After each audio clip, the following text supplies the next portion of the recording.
If you're in this video, I'm gonna tell you some valuable things are gonna be well worth because I've been learning English for nearly my entire life.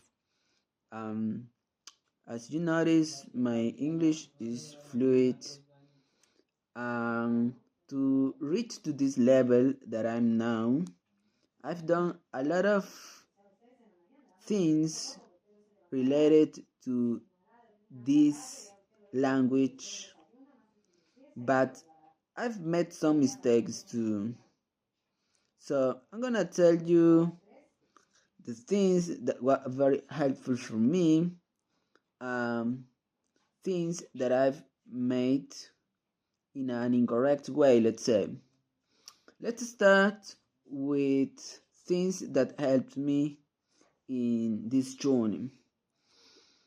I've researched a lot. I submerged in the language and I started to be curious about the language, the culture.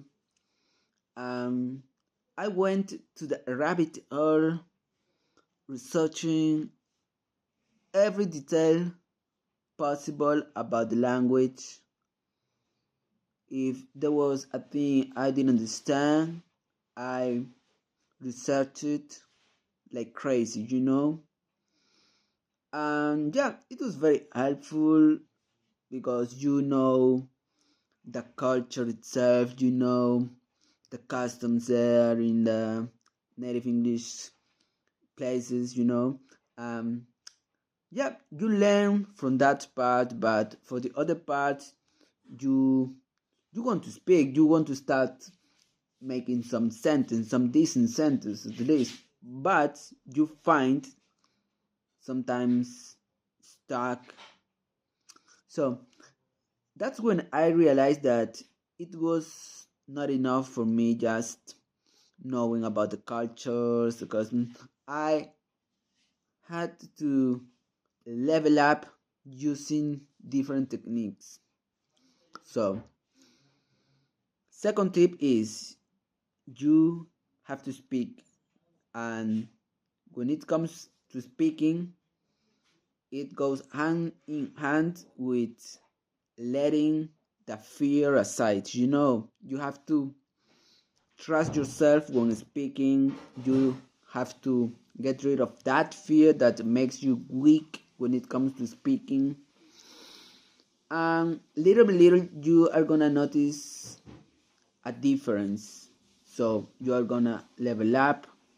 Um, your vocabulary is gonna enrich itself, and you're not going to notice it.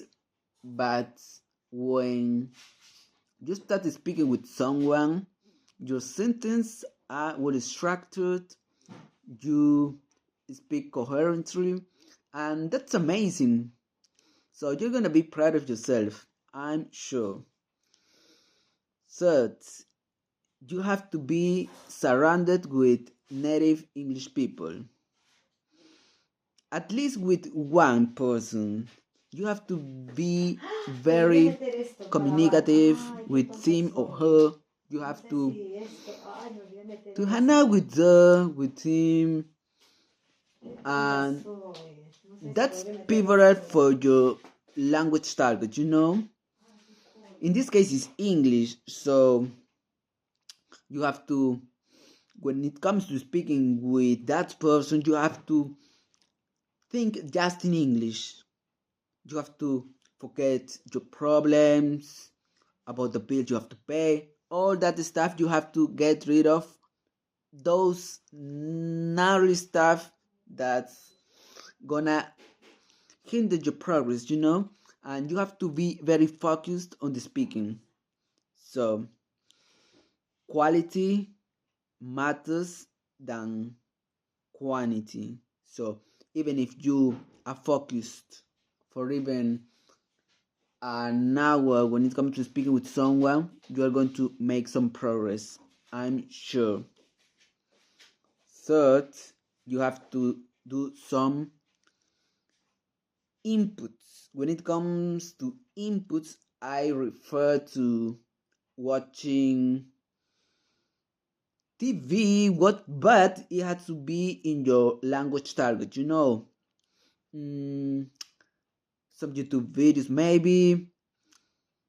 Yeah, at first you have to do it with subtitles, but as you progress, you're not going to need it anymore. So you're going to understand most of the English stuff.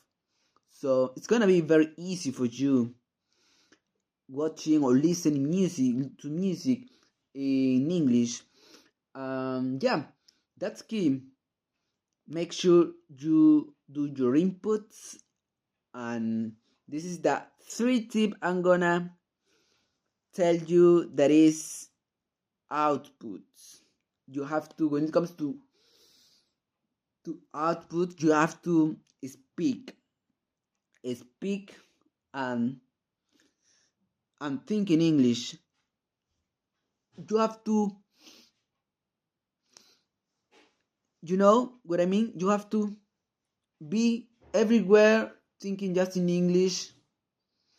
And when you find yourself talking with your mind, you have to think in English. When you have a dead time doing nothing, you have to think in it. This is gonna make you successful in the language. So I'm gonna speak this experience I had today when I encountered with my friend that comes from the United States. I was very fluent, very fluent speaking to him, and I spoke to him a lot of topics that crossed to my mind, and I noticed that my English was very good, very fluent. That was because I didn't think in anything besides English. I forgot about my bills, my problems, those stuff that make you weak when it comes to learning and reinforce your language, because your language is your main priority. If you prioritize other things than your language is going to it's not going to be successful. So take this as an advice. I hope you are doing well, guys. My name is Gino, and bye bye.